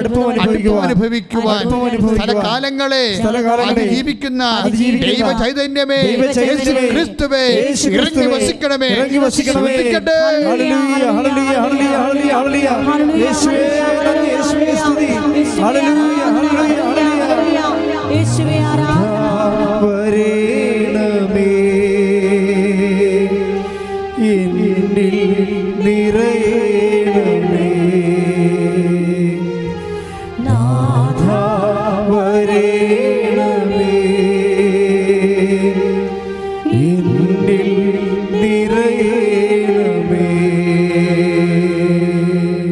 ഇതിപ്പോൾ സ്ഥലത്തിൻ്റെ ഒരു വിഷയമാണ് പറഞ്ഞിരിക്കുന്നത് അല്ലേ? സ്ഥലത്തിൻ്റെ വിഷയം. ഇനി ഇവരുടെ ജീവിതത്തിൽ വേറൊരു വിഷയമുണ്ട്. ഈ മകളുടെ കാര്യം, ഈ സൗഖ്യപ്പെട്ട മകളില്ലേ, ആ മകൾക്ക് അവിടുത്തെ ഒരു സിറ്റുവേഷൻ അനുസരിച്ച് കൊണ്ട് PR-ന് 1 വർഷം എടുക്കും PR കിട്ടാൻ. ഈ PR ഉടമ്പടി കഴിയുമ്പോൾ 1 വർഷം എടുത്ത് പെർമനൻ്റ് റെസിഡൻസ് കിട്ടേണ്ട ആൾക്ക് 29 ദിവസം കൊണ്ട് പെർമനൻ്റ് റെസിഡൻസ് കിട്ടാം. അതായത് 1 വർഷമാണ് സാധാരണ എടുക്കുന്നത്, ചിലർ 2 വർഷം വരെ എടുക്കുന്നുണ്ട്. അപ്പോൾ അത്രയും സമയം എടുക്കുമ്പോൾ ഉടമ്പടി കഴിയുമ്പോൾ 29 ദിവസം, 1 മാസം പോലും എടുക്കുന്നില്ല, 29 ദിവസം കൊണ്ട് ഈ PR കിട്ടും. എന്ന് വെച്ച് കഴിഞ്ഞാൽ നേരത്തെ നമ്മളെന്താ പറഞ്ഞത്? സ്ഥലം, സ്വിറ്റ്സർലൻഡും അയാങ്കുടിയുള്ള സ്ഥലത്തിൻ്റെ ഒരു അകലമുണ്ട്. ആ അകലം ഇങ്ങനെ ഉടമ്പടി കുറക്കും. പിന്നെ എന്ത് ചെയ്യും? സമയത്തിൻ്റെ ദൂരവും കുറക്കും. 1 വർഷം എന്നുള്ളത് വെറും 29 ദിവസമായിട്ട് കുറച്ചുകൊണ്ട് വരും. ഇതെന്തുകൊണ്ടാണ് ഇങ്ങനെ കുറക്കണമെന്ന് ചോദിച്ചു കഴിഞ്ഞാൽ ഉടമ്പടിയുടെ ഫോർമുല അങ്ങനെയാണ്. കനാല കല്യാണ വേദിയിൽ ഈശോ എന്താ പറയണത്? നിനക്ക് എന്ത്, എൻ്റെ സമയം ഇനിയും സമാഗതമായിട്ടില്ലല്ലോ. അപ്പോൾ എന്താണ് അമ്മ പറയണത്? ആകാത്ത സമയം ആക്കിയെടുക്കാൻ അമ്മ എന്താ പറയണത്? അവൻ പറയണ പോലെ ചെയ്യാൻ, ഉടമ്പടി ചെയ്യാനാണ് പറയണത്. അത് ഉടമ്പടിയില്ല. അവൻ പറയണ പോലെ എന്താ ചെയ്യണത്? അവൻ പറയണ ഉടമ്പടി എന്താ അമ്മ ചെയ്യണത്? ഈശോ പറഞ്ഞ പോലെ ജീവിച്ചോളാം എന്ന് നമ്മൾ പറയുകയാണ്. അപ്പോഴെന്താ? ആകാത്ത സമയം ആകെ എടുക്കും. 1 കൊല്ലം PR-ന് വേണ്ടിയുള്ളത് 29 ദിവസമായിട്ട് കുറച്ച് കൊടുക്കും. അതെന്താ വെച്ചാൽ ഇതെല്ലാം എൻ്റെ ലോഞ്ചിങ് പാഡ്. ഇത് ലോഞ്ചിങ് പാഡ് എന്ന് പറയണത് ഈ ഗ്രേറ്റ് മദറാണ്, ഈ അന്ന തോമസ് എന്ന് പറഞ്ഞ ആളാണ്. ഇവരാണിത് മോഡുലേറ്റ് ചെയ്യണത് മുഴുവനും. അതായത് ഉടമ്പടി എടുക്കുന്നയാൾ പക്ക പെർഫെക്റ്റ് ആണെങ്കിൽ ഈ വിഷയങ്ങളുടെ എല്ലാം ഇതുപോലെ സ്ഥലമില്ല, അവിടെ കാലമില്ല, എല്ലാത്തിനും എന്നെ കൺസൈസ് കൊണ്ടുവരും. ചില ആൾക്കാർക്ക് എന്താ കുഴപ്പമെന്ന് പറഞ്ഞാൽ സ്ഥിരതയില്ലാത്ത വിശ്വാസമാണ്. ഒക്കുമായിരിക്കും, കൊടുത്താൽ കൊള്ളാം, കിട്ടിയാ ഊട്ടി, പോയാൽ ചട്ടി, ഇങ്ങനെ വാദപ്പന് വിശ്വാസക്കാരുണ്ട്. അവർക്കാണ് ഈ സാധനം ഇത് വർക്ക് ചെയ്യാത്തതിൻ്റെ കാരണം. എന്താ കാര്യം കഴിഞ്ഞാൽ ഇതിന് വേണ്ടത് സാധാരണ വിശ്വാസം പോരാ. എന്ത് വേണം? ഗ്യാരൻറ്റീഡ് ഫെയ്ത്ത് വേണം. ഗ്യാരൻറ്റീഡ് ഫെയ്ത്ത് എന്ന് വെച്ച് കഴിഞ്ഞാൽ ദൈവത്തിന് ഈ വിശ്വാസം, ഈ ഇപ്പോൾ മുക്കുപണ്ടവും സ്വർണവും തമ്മിൽ എന്താ വ്യത്യാസം? മുക്കുപണ്ടവും സ്വർണവും തമ്മിൽ എന്താ വ്യത്യാസം? ഉരച്ച് നോക്കുമ്പോൾ സ്വർണത്തിൻ്റെ മാറ്റ് ഒരിക്കലും കുറയത്തില്ല. അപ്പോൾ ഈ വിശ്വാസത്തിൽ തന്നെ മാറ്റ് കുറയാത്ത വിശ്വാസമുണ്ട്. അതായത് സ്ഥിരമായിട്ട് എല്ലാ സമയത്തും ഒരേ മൂല്യം, എല്ലാ സമയത്തും ഒരേ മൂല്യമാണ്. അതാണ് സ്ഥിരതയുള്ള വിശ്വാസം എന്ന് പറയണത്. ഈ സ്ഥിരതയുള്ള വിശ്വാസത്തിനാണ് ഇതുപോലെ പർച്ചേസിങ് കപ്പാസിറ്റി ഉള്ളത്. സ്ഥിരതയുള്ള വിശ്വാസം, സാധാരണ ലളിത വിശ്വാസമുണ്ട് ആൾക്കാർക്കൊക്കെ ഉള്ളത്. 80% ലളിതമായ വിശ്വാസമാണ്. ലളിതമായ വിശ്വാസം. അപ്പോൾ മറ്റേ ആളെ കണ്ടില്ലേ? ആ 9:22 മർക്കോസിൻ്റെ സുവിശേഷം 9:22 അപസ്മാരോഗിയുടെ അപ്പൻ ഈശോയോട് പറയുന്നത് എന്താണ്? ഇത് എൻ്റെ മകൻ തീയിലും വെള്ളത്തിലും വീഴുകയാണ്, അപസ്മാരം ബാധിച്ച്. അപ്പോൾ ഞാൻ നിൻ്റെ ശിഷ്യന്മാരത് ഇവനെ കൊണ്ടുവന്നു, അവർക്ക് ഒന്നും കഴിഞ്ഞില്ല, നിനക്ക് എന്തെങ്കിലും കഴിയുമെങ്കിൽ എന്നോട് കരുണ തോന്നിക്കണം. അതാണ് ഈ ABCD വിശ്വാസം എന്ന് പറയുന്നത്. എന്താണ്? ലളിത വിശ്വാസം. അവിടെ എന്താ പറഞ്ഞ മാർക്കോസ് 9:22 നിനക്ക് എന്തെങ്കിലും കഴിയുമെങ്കിൽ എൻ്റെ മകനെ സുഖപ്പെടുത്തണമേ. അപ്പോൾ അവിടെ കർത്താവിലുള്ള വിശ്വാസം അയാൾ അത്രയ്ക്ക് കട്ടനായിട്ട് പ്രഖ്യാപിക്കണില്ല. അതുകൊണ്ട് കർത്താവ് അത് റിമാർക്ക് ചെയ്ത് കർത്താവ് അയാളോട് ചോദിച്ചു, കഴിയുമെങ്കിലെന്നോ എന്നാണ്. കഴിയുമെങ്കിലെന്നോ വിശ്വസിക്കുന്നവനെ എല്ലാം സാധിക്കും. അപ്പോഴാ മനുഷ്യൻ 9:24 മർക്കോസിൻ്റെ സുവിശേഷം 9:24 എന്താ പറയണത്? കർത്താവേ, അബദ്ധം പറ്റിയതാണ്, എനിക്ക് ഇങ്ങനെ ഒന്നും പരിചയമില്ല, അവിശ്വാസിയാണ്, ഇപ്പം എൻ്റെ അവിശ്വാസം പരിഹരിക്കണം. നീ പറയണ പോലെ ഞാനൊക്കെ എത്ര കൊണ്ട് വലിയ അവിശ്വാസിയൊന്നുമല്ല, അവിശ്വാസിയാണ്. അതാണ് 9:24 അയാൾ പട്ടാങ്കി പറയുന്നുണ്ട് കർത്താവേ, എൻ്റെ അവിശ്വാസം പരിഹരിക്കണം, എന്നെ രക്ഷിക്കണം. പക്ഷേ അത് അയാൾ ഒരു മാന്യതയോട് സംസാരിച്ചത് കൊണ്ട് രക്ഷപ്പെട്ട്. അപ്പോൾ ഈശോ പറഞ്ഞു, നീ പൊയ്ക്കൊള്ളുക, നീ വിചാരിച്ചത് നിനക്ക് സംഭവിക്കുമെന്ന് പറയും. കാര്യം എന്താ? അയാളുടെ അവിശ്വാസം അയാൾ ഏറ്റുപറഞ്ഞു. ഈ വിശ്വാസം അല്പം പമ്മി നിൽക്കണമെങ്കിലും നിങ്ങളത് സത്യം മനസ്സിലാക്കി ഏറ്റുപറയുകയാണെങ്കിലേ, അല്ലാതെ നിങ്ങൾ ദൈവമായിട്ട് തർക്കുക, പിന്നെ വിശ്വാസം കൊണ്ടാണ് ജീവിക്കണത്, വിലയെടുത്തിട്ടല്ലേ ജീവിക്കണത്. ഇങ്ങനെ ചില കോമരങ്ങളുണ്ട് നാട്ടിൽ, വീട്ടിലുണ്ടാവും പിശാചുകൾ. അതായത് വിശ്വാസം കൊണ്ടാണ് ജീവിക്കണത്, മനുഷ്യൻ വിലയെടുത്തിട്ടല്ലേ ജീവിക്കണത് എന്ന് വിഡ്ഢിയാന്മാർ പറയും. അപ്പോഴേ എന്താ പ്രശ്നം വെച്ചാൽ അവനൊക്കെ ഈ ജന്മത്തിൽ ദൈവത്തിൻ്റെ ഒരനുഭവം ഉണ്ടാകത്തില്ല. എന്താ കാര്യം? ഇതൊക്കെ ഈശോ ഭയങ്കരമായിട്ട് വില കൊടുത്തിരിക്കുന്ന സംഭവമല്ലേ. ഒന്ന് ശ്രദ്ധിക്കട്ടെ. ഹല്ലേലൂയ, യേശു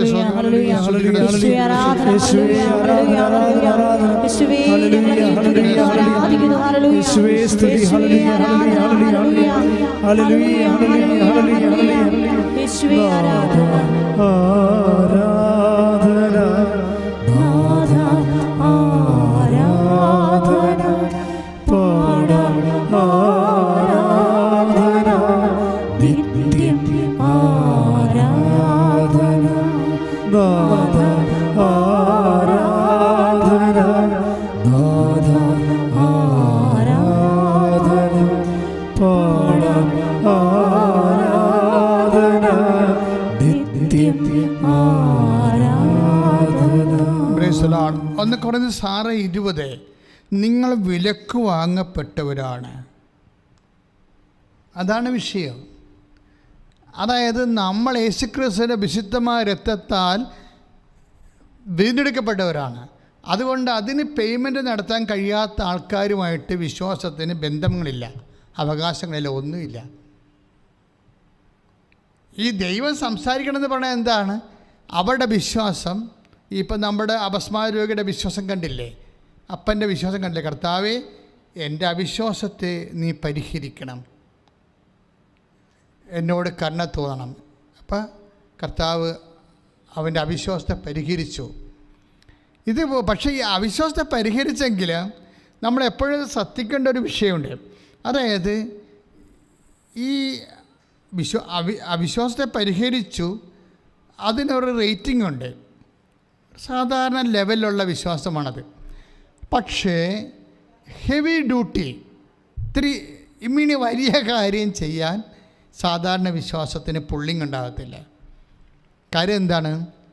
ഇവനിപ്പോൾ വിശ്വാസമുണ്ട്, അവനിപ്പോൾ ഒരു അത്യാവശ്യം വന്നപ്പോൾ, മകന് അപസ്മാരം വന്നപ്പോൾ അവനൊരു അഭ്യാസം കർത്താവിനടുത്ത് കാണിച്ച്, കുറച്ച് അവിശ്വാസമൊക്കെ കാണിച്ച്, പിന്നെ വിശ്വാസമൊക്കെ കാണിച്ച് തൽക്കാലം കാര്യം കണ്ടുകൊണ്ട് പോയി. ഈ ആളെ പിന്നെ ഒരു കാലത്തും ദൈവം കാണത്തില്ല. കാര്യം എന്താണ്? ഇനി ഇയാളെ കാണണമെങ്കിൽ ഇയാൾക്ക് അടുത്ത മകന് അപസ്മാര രോഗം വരേണ്ടി വരും. അതാണ് വിഷയം. ഇതിനാണ് ബേസിക് ഫെയ്ത്ത് എന്ന് പറയുന്നത്. ബേസിക് ഫെയ്ത്തുകാരെ എപ്പോഴെങ്കിലും ഒരു ദൈവാനുഭവം കിട്ടിക്കഴിഞ്ഞാൽ നിങ്ങളത് കടിച്ചു തൂങ്ങി അപ്ഗ്രേഡ് ചെയ്യാൻ നോക്കണം. കാര്യം വെച്ചാൽ ദൈവത്തിന് ഇപ്പോഴൊരു മൂല്യമുണ്ട്, ആ ഒരു പ്രത്യേക വിഷയത്തിന് വേണ്ടി കൊടുത്തിരിക്കുന്നതാണ്. പെർമനൻ്റ് കണക്ഷൻ ഇല്ല. ചില ആൾക്കാർക്ക് പണ്ട് കണക്ഷൻ, നാട്ടിൽ കല്യാണത്തിൽ കണക്ഷൻ ഇല്ലാഞ്ഞ ആൾക്കാരുണ്ടല്ലോ, കറണ്ട് ഇപ്പോൾ എല്ലാവർക്കും ആയതൊക്കെ ഒരു 10 കൊല്ലം ആയുള്ളൂ എല്ലാവർക്കും കറണ്ടായിട്ട്. പക്ഷേ കറണ്ടില്ലാത്ത വീടുകൾ ഒരു 10 കൊല്ലം മുമ്പ് വരെ ഉണ്ടായിരുന്നു. എൻ്റെ ഇടവകയിൽ ഞാനിരുന്നത് 2015 എൻ്റെ പള്ളിയുടെ നേരെ മുമ്പിലുള്ള വീട്ടുകാർക്ക് പ്രത്യേക സാഹചര്യത്തിൽ കണക്ഷൻ കിട്ടിയിട്ടില്ല.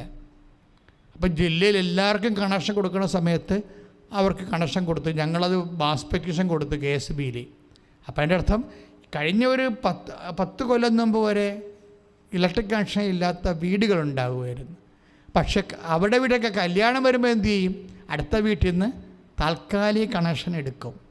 അടുത്ത വീട്ടിൽ നിന്ന് കല്യാണത്തിന് വേണ്ടി ഒരു താൽക്കാലിക 3 ദിവസത്തേക്ക് ഒരു താൽക്കാലിക കണക്ഷൻ എടുക്കും.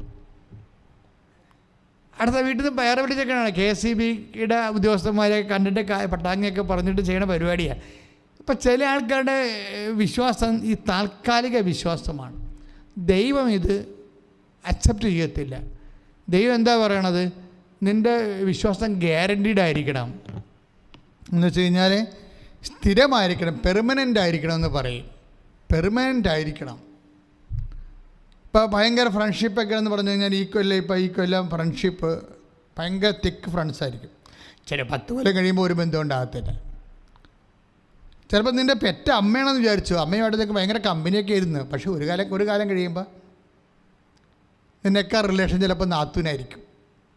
അപ്പോൾ ഈ മനുഷ്യൻ്റെ റിലേഷൻസൊക്കെ തന്നെ പോലും ഇതുപോലെ അങ്ങോട്ടും ഇങ്ങോട്ടും ഒക്കെ മാറിക്കിടക്കും, സ്ഥിരത ഉണ്ടാകത്തില്ല. പക്ഷേ ദൈവത്തിന് ഇങ്ങനെ സ്ഥിരതയില്ലാത്ത റിലേഷൻ ഇഷ്ടപ്പെടുന്നില്ല. അതാണ് ഒരു വിഷയം. ഞാൻ പറഞ്ഞ മനസ്സിലായില്ലേ? ഭൂമിയിൽ സ്വന്തം അമ്മയാണെന്ന് പറഞ്ഞാൽ പോലും ഒരു കാലം നമുക്കുണ്ടായിരുന്ന റിലേഷൻസ്, പിന്നെ നിന്നോ ഇപ്പോൾ ഇങ്ങോട്ടൊന്നും കാണുന്നില്ല, ഈ വഴിയൊക്കെ നീ ഓർക്കൊണ്ടാന്ന് നമ്മളെ അമ്മയെ കാണാൻ ചെല്ലുമ്പോൾ അവർ പറയുന്ന ഡയലോഗ് ഇതാണ്: നിന്നെ ഇപ്പോൾ ഇങ്ങോട്ടൊന്നും കാണുന്നില്ല, ഈ വഴിയൊക്കെ നീ മറന്നുപോയാ എന്ന് ഞാൻ ചിന്തിക്കരുതെന്നൊക്കെ പറയും. അപ്പോൾ ദാറ്റ് മീൻസ് നിങ്ങൾ തമ്മിൽ റിലേഷൻസ് ബ്രേക്കഡായെന്ന് അർത്ഥം. സ്വന്തം അമ്മയാണേ, ഓർത്തേക്കണേ. അപ്പോൾ ഈ റിലേഷൻസ് ഇങ്ങനെ ഉണ്ട്, അത് സ്ഥിരമല്ല. ഇത് നിങ്ങൾക്ക് നിങ്ങളുടെ പോർട്ട്ഫോളിയോ ഒക്കെ കിട്ടിക്കഴിയുമ്പോൾ നിങ്ങൾ ആ വഴി പോകും. അപ്പോൾ ഇതുപോലെ ഇപ്പം ദൈവം പക്ഷേ ഇങ്ങനെയുള്ള റിലേഷൻ മെയിൻറ്റെയിൻ ചെയ്യണില്ല. വിശ്വാസി കൃത്യമായിട്ട് ഈ വിഷയം മനസ്സിലാക്കണം. നാട്ടിൽ കിടന്ന് കളിക്കണ കളി കർത്താവുമായിട്ട് കളിക്കുക ഏക്കത്തില്ല. ദൈവം എങ്ങനെയുള്ള വിശ്വാസമാണ് മെയിൻറ്റെയിൻ ചെയ്യണത്? യാക്കോബ് 1:3. എന്തെന്നാൽ വിശ്വാസം പരീക്ഷിക്കപ്പെടുമ്പോൾ നിങ്ങൾക്ക് അതിൽ സ്ഥിരത ലഭിക്കണമെന്ന് അറിയാമല്ലോ. യാക്കോബ് 1:3 എന്ന് പറഞ്ഞ് ഒന്നിനു പറഞ്ഞ് എന്തെന്നാൽ വിശ്വാസം പരീക്ഷിക്കപ്പെടുമ്പോൾ നിങ്ങൾക്ക് അതിൽ സ്ഥിരത ലഭിക്കുമെന്ന് അറിയാമല്ലോ. അപ്പൊ 2 തരം വിശ്വാസമാണ് ഇവിടെ വരണത്. എന്താണ്? ഒന്ന് ലളിതമായ വിശ്വാസവും കുറച്ച് അവിശ്വാസമൊക്കെ ആയിട്ട് കൂടുന്ന വിശ്വാസം. ഇത് ഒക്കേഷണലാണ്, ടെമ്പററി കണക്ഷനാണിത്, പെർമനൻ്റ് അല്ല. പെർമനൻ്റ് എന്ന് പറഞ്ഞാൽ എന്താണ്? പരീക്ഷിക്കപ്പെട്ട വിശ്വാസമാണ്. പറഞ്ഞ മനസ്സിലായില്ലേ? പട്ടുംപാടി സിഗരറ്റും വലിച്ച് നടക്കുന്ന വിശ്വാസമല്ല, പരീക്ഷിക്കപ്പെട്ട വിശ്വാസം. അതിലെന്താ സംഭവിക്കണം? പരീക്ഷിക്കപ്പെട്ട വിശ്വാസത്തിൽ എന്താ സംഭവിക്കണത്? ഇപ്പം തന്നെ കണ്ടില്ലേ അവരുടെ വിശ്വാസം എന്താ? പരീക്ഷിച്ചു, ഒക്കെ കുടമ്പടി എടുത്തു കഴിഞ്ഞപ്പോൾ ക്യാൻസറായി. അതെന്താണ്? അതോടുകൂടി അമ്മയും മകളുടെയും വിശ്വാസം പരീക്ഷിച്ചു ദൈവം. എന്ത് പറ്റി? അതാണ് യാക്കോബ് 1:3 പറയണത്.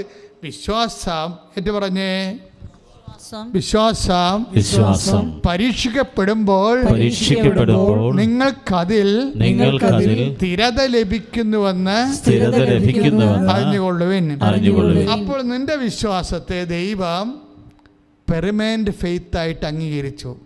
അത് ഭയങ്കരമാണ് ശരിക്കും പറഞ്ഞാൽ. അത് PR പോലെ പെർമനന്റ് റെസിഡൻസാണ്. പെർമനന്റ് റെസിഡൻസ് ആയാൽ മാത്രമേ പിന്നെ ലോൺ കിട്ടത്തുള്ളൂ, ഇല്ലേ? പല പ്രശ്നങ്ങളാണ്. ഗവൺമെൻറ് വാടക എല്ലാ ഡീലീസിനും പെർമനൻസി ചോദിക്കും. വാടകക്കാരല്ല എന്നാണ് അതിൻ്റെ അർത്ഥം. അപ്പോൾ ഇതുപോലെ തന്നെയാണ് ഈ വിശ്വാസത്തിൻ്റെ കാര്യവും. വിശ്വാസത്തിന് പെർമനൻസി, സ്ഥിരത ലഭിക്കണമെങ്കിലേ വെറുതെ ഇരുന്ന് സ്ഥിരത ഒന്നും ലഭിക്കത്തില്ല. നീ ജ്ഞാനസ്നാനം സ്വീകരിച്ചു, അല്ലെങ്കിൽ കുർബാനയ്ക്കുള്ള പാട് സ്വീകരിച്ചു, നിൻ്റെ 4ാം ക്ലാസ്സിൽ വെച്ച് സ്വീകരിച്ചു. അതിനുശേഷം നീ ഇങ്ങനെ പള്ളിയിലൊക്കെ പോയി കുർബാനയൊക്കെ കൂടി അങ്ങനെയൊക്കെ നടക്കുകയാണ്. പക്ഷേ ഈ വിശ്വാസത്തിന് വേണ്ടി അവിടെ വർക്ക് ചെയ്തിട്ടില്ല, ഒന്നും വർക്കും നടത്തിയിട്ടില്ല. അപ്പോൾ എൻ്റെ അർത്ഥം കുർബാനയ്ക്കുള്ള പാഠം ഉണ്ടായിരുന്ന വിശ്വാസം തന്നെ ഇപ്പോഴും ഉള്ളത്. പക്ഷേ ഇതിന് മൂല്യം കുറവാണ്. അതാണ് വിഷയം. മൂല്യം കുറവാണ്. ചെമ്പ് ചേർന്ന സ്വർണത്തിന് വില കുറവല്ലേ. ഇപ്പോൾ 24 ക്യാരറ്റ് എന്ന് പറയുമ്പോൾ തങ്കമാണത്. എന്നാലും ഒരു 18 ക്യാരറ്റൊക്കെ വേണം സ്വർണമെന്ന് പറയണമെങ്കിൽ. 17 ചെമ്പൊക്കെ കൂടുന്നതനുസരിച്ച് 17, 16 ഒക്കെ ആവും, താഴേക്ക് പോകും. പിന്നെ ചെമ്പ് കൂടുന്നതനുസരിച്ചുകൊണ്ട് ക്യാരറ്റ് മൂല്യം കുറയും, ചിലപ്പോൾ അവർ എടുക്കത്തുമില്ല. അപ്പോൾ ഈ വിശ്വാസത്തിനകത്ത് ഇതുപോലെ ചെമ്പും സ്വർണ്ണമൊക്കെ ഉണ്ട്. എപ്പോഴാണെന്ന് വെച്ചാൽ ഇത് പരീക്ഷണങ്ങളെ അതിജീവിക്കണം. അതാണ് പത്രോസ് പറയണത്. 1 പത്രോസ് 1:7. 1 പത്രോസ് 1:7. സ്തുതിക്കട്ടെ, സ്തുതിക്കട്ടെ, സ്തുതിക്കട്ടെ. ഹല്ലേലൂയ, ഹല്ലേലൂയ, ഹല്ലേലൂയ, ഹല്ലേലൂയ, യേശുവേ ആരാധന, യേശുവേ ആരാധന. ഹല്ലേലൂയ, ഹല്ലേലൂയ, ഹല്ലേലൂയ, ഹല്ലേലൂയ, ഹല്ലേലൂയ. കാരണം അഗ്നിശോധനയെ അതിജീവിക്കുന്ന നശ്വരമായ സ്വർണത്തേക്കാൾ വിലയേറിയതായിരിക്കും പരീക്ഷകളെ അതിജീവിക്കുന്ന നിങ്ങളുടെ വിശ്വാസം. അവിടെയാണ് പ്രശ്നം. വിലയേറിയെന്നാ പറയണത്, വിലയേറിയതായിരിക്കും എന്നാ പറയണത്. അപ്പോൾ അതിൻ്റെ അർത്ഥം എന്താണ്? ഈ അഗ്നിശോധനയെ അതിജീവിച്ച സ്വർണത്തേക്കാൾ വിലയേറിയതായിരിക്കും പരീക്ഷകളെ അതിജീവിച്ച നിങ്ങളുടെ വിശ്വാസം. അതായത് പരീക്ഷകളെ അതിജീവിച്ച് കഴിഞ്ഞാൽ ചില ആൾക്കാർക്ക് വിശ്വാസം ഉണ്ടാകത്തില്ല, തീർന്ന പരിപാടി. പരീക്ഷകളെ അതിജീവിച്ച് കഴിഞ്ഞാൽ ചില ആൾക്കാർക്ക് വിശ്വാസം ഉണ്ടാകത്തില്ല.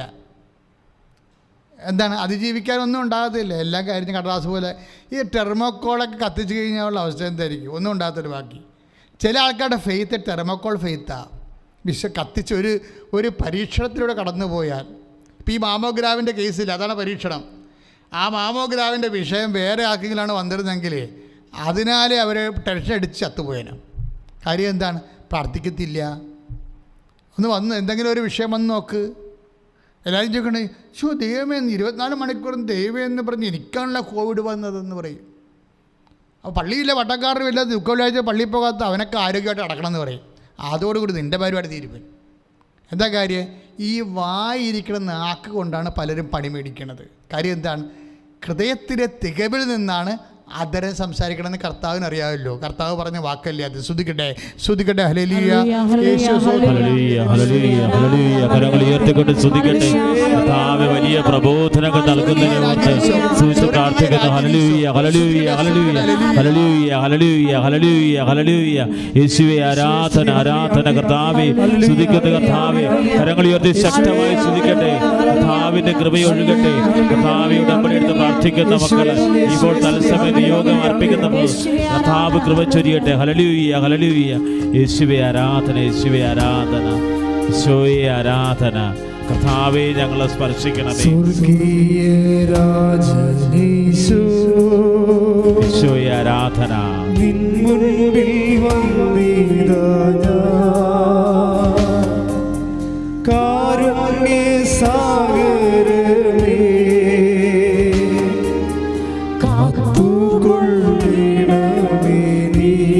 യേശുവേ ആരാധന. സ്വർഗീയ രാജനീശോ നിൻ മുൻപിൽ വന്നിതാ ഞാൻ. യേശുവേ ആരാധന. കാരുണ്യ സാഗരമേ കാത്തുകൊള്ളണമേ നീ. പരിശുദ്ധ പരമ ദിവ്യകാരുണ്യത്തിന് ആരാധനയും സ്തുതിയും പുകഴ്ചയും ഉണ്ടായിരിക്കട്ടെ. പരിശുദ്ധ പരമ ദിവ്യകാരുണ്യത്തിന് ആരാധനയും സ്തുതിയും പുകഴ്ചയും പരിശുദ്ധ പരമ ദിവ്യകാരുണ്യത്തിന് ആരാധനയും സ്തുതിയും പുകഴ്ചയും ഉണ്ടായിരിക്കട്ടെ. പ്രിയപ്പെട്ടവരെ, ഈ വാല്യൂ ആഡഡ് റിസോഴ്സസ്, അതായത് എന്താ പറയണത്, മൂല്യവർദ്ധിത വിഭവങ്ങൾ. ഇപ്പോൾ ചില വിഭവങ്ങൾ, ഇപ്പോൾ ഒരു നാരങ്ങ ഇല്ലേ, നാരങ്ങയ്ക്ക് 1 രൂപ വില. എന്ത് വിലയാണെന്ന് എനിക്കറിയത്തില്ല, സത്യമായിട്ട് അറിയാൻ പറ്റില്ല.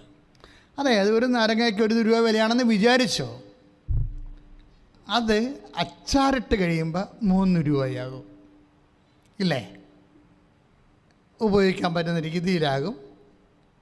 അതിന് നമുക്ക് കഞ്ഞിയെങ്കിൽ അതുകൊണ്ട് കൂട്ടി കഴിക്കാൻ പറ്റും അപ്പോൾ അതിൻ്റെ വില കൂടും. 3 രൂപയ ചിലപ്പോൾ 5 രൂപയും ആയെന്ന് വരും.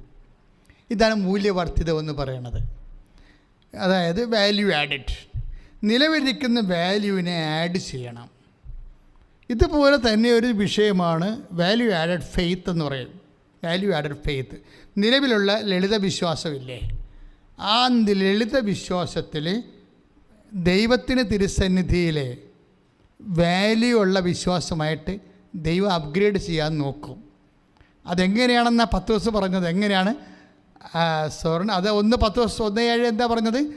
അഗ്നിശോധന ചെയ്ത സ്വർണത്തേക്കാൾ വാല്യൂ ആഡഡ് ആണ്, മൂല്യവർദ്ധിതമാണ് പരീക്ഷകളെ അതിജീവിക്കുന്ന നിൻ്റെ വിശ്വാസം. അപ്പോൾ ഏതെങ്കിലും ഒരു പരീക്ഷ ഉണ്ടായി കഴിയുമ്പോൾ, ഇപ്പോൾ ഒരു ദിവസം, ഇപ്പോൾ അതായത് കഴിഞ്ഞ ഡിസംബറിൽ, അപ്പോൾ എനിക്ക് 15 കൊല്ലമായിട്ട് ശ്വാസം മുട്ടലുണ്ട്. 15 87 തുടങ്ങിയതാണ്. അപ്പോൾ ശ്വാസം മുട്ടൽ ഉണ്ടാകുമ്പോൾ ഞാനോർക്കും, കർത്താവേ വല്ല കോവിഡ് വന്ന പിന്നെ ശ്വാസം മുട്ടൊക്കെ ആൾക്കാർക്കാണല്ലോ പണി കിട്ടണമെന്ന് പറയും. അപ്പോൾ എനിക്ക് 10 കൊല്ലമായിട്ട് കിഡ്നിയുടെ അസുഖമുണ്ട്. മാതാവ് കൃപാസനത്തിൽ അമ്മ പ്രത്യക്ഷപ്പെട്ട് മാത്രം ഞാൻ സർവൈവ് ചെയ്യുകയാണ് ഇതിനെ എല്ലാത്തിനെയും. അപ്പോൾ ഈ ശ്വാസം മുട്ടലും എനിക്കുണ്ട്, വലിവിൻ്റെ രോഗമുണ്ട്, കിഡ്നിയുടെ രോഗമുണ്ട്. എന്നിട്ട് എനിക്ക് നമ്മുടെ ആൾക്കാരൊക്കെ വന്ന് പ്രാർത്ഥിച്ചു വന്നപ്പോൾ എനിക്ക് കോവിഡും പിടിച്ചു. എനിക്ക് ഈ 3 രോഗമുണ്ട്. ഈ 3 രോഗമുള്ളവർ സർവൈവ് ചെയ്യത്തില്ല. ഈ 3 രോഗം വെച്ചാൽ ഈ 2 രോഗങ്ങളുള്ള ആൾക്കാരാണല്ലോ മരിക്കണത്. പക്ഷേ ഈ 2 രോഗമുള്ളവർക്ക് ഈ രോഗം കൂടി വരുമ്പോഴാണല്ലോ അവർ മരിക്കണത്. പക്ഷേ ഞാൻ വളരെ ഹാപ്പിയായിരുന്നു ആ സമയത്തെല്ലാം. ഹാപ്പി എന്നല്ല, ഞാൻ മുമ്പത്തേക്കാൾ കൂടുതൽ പ്രെയർ ചെയ്തു. എന്താ കാര്യം? കൃപാസന അമ്മ അറിയാതെ ഒരു സംഭവം നടക്കത്തില്ല. കർത്താവ് എൻ്റെ ശരീരത്തെ തൊടാൻ അനുവദിക്കത്തില്ല ആരെയും. അപ്പോൾ എന്തെങ്കിലും സംഭവിച്ചാൽ എൻ്റെ കർത്താവ് ആഗ്രഹിച്ചിട്ടാണ് അത് സംഭവിക്കണത്.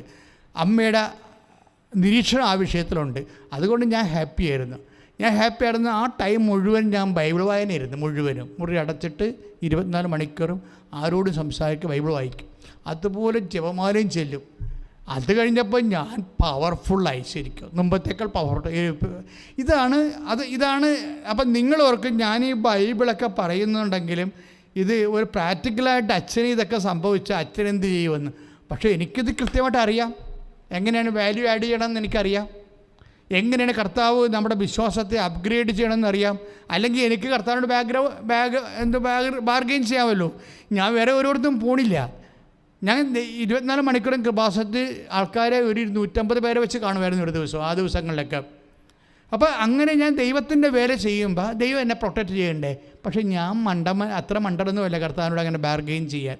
കാര്യം കർത്താവ് പറഞ്ഞിട്ടുണ്ട് മണ്ടന്മാരാ തർക്കിക്കണമെന്ന്. അല്ലാത്തൊരു ബുദ്ധിയുള്ളവരെന്ത് ചെയ്യും? മാതാവിനെ പോലെ ഹൃദയത്തെ സംഗ്രഹിക്കും. ദൈവത്തിന് ഈ വിഷയത്തെക്കുറിച്ച് പദ്ധതി ഉണ്ടെന്ന് പരിശുദ്ധാത്മാവ് നമ്മളോട് പറഞ്ഞുകൊണ്ടിരിക്കും. അതുപോലെ എൻ്റെ സഹോദരങ്ങളെ എപ്പോഴും ശ്രദ്ധിക്കേണ്ട ഒരു വിഷയമാണ്, എന്തെങ്കിലും ഇഷ്യൂസ് ഉണ്ടാകുമ്പോൾ അത് കർത്താവ് നിങ്ങളുടെ ഫെയ്ത്ത് അപ്ഗ്രേഡ് ചെയ്യാൻ വേണ്ടി തരണതാണെന്ന് മനസ്സിലാക്കണം. എന്താണ്? വാല്യൂ ആഡ് ചെയ്യാൻ എന്ന് പറയുമ്പോൾ വെള്ളി പോലെ ഇരുന്ന വിശ്വാസത്തിന് ഇപ്പോൾ ഒരു പരീക്ഷണം കഴിഞ്ഞ് അതിൽ പരീക്ഷണം ഉണ്ടായിട്ട് കാര്യമില്ല, ജയിക്കണമേ അതിൻ്റെ അകത്ത്. അത് കഴിഞ്ഞാലും നമ്മുടെ വിശ്വാസം, നമ്മുടെ പ്രത്യാശ, ദൈവസ്നേഹമൊക്കെ നിൽക്കണം. ഇക്കാലഘട്ടങ്ങളിൽ പരാതികളോ തർക്കങ്ങളോ വ്യഗ്രതകളോ നിരാശകളോ മറ്റുള്ളവരോട് സങ്കടം പറയുന്നത് ഒന്നും പാടില്ല. നിശബ്ദതയാണ്. മറിയമെല്ലാം ഹൃദയത്തിൽ സംഗ്രഹിച്ചു വന്ന് 2:19 2:52 പറയുന്നത് അതാണ്. ഞാൻ അമ്മയ്ക്ക് പഠിച്ചാണ് ഇതെല്ലാം. ഈ വിഷയങ്ങളെല്ലാം ഞാൻ ആരും എന്നൊക്കെ പറഞ്ഞു തന്നതല്ല, അമ്മയ്ക്ക് പഠിച്ചതാണ്.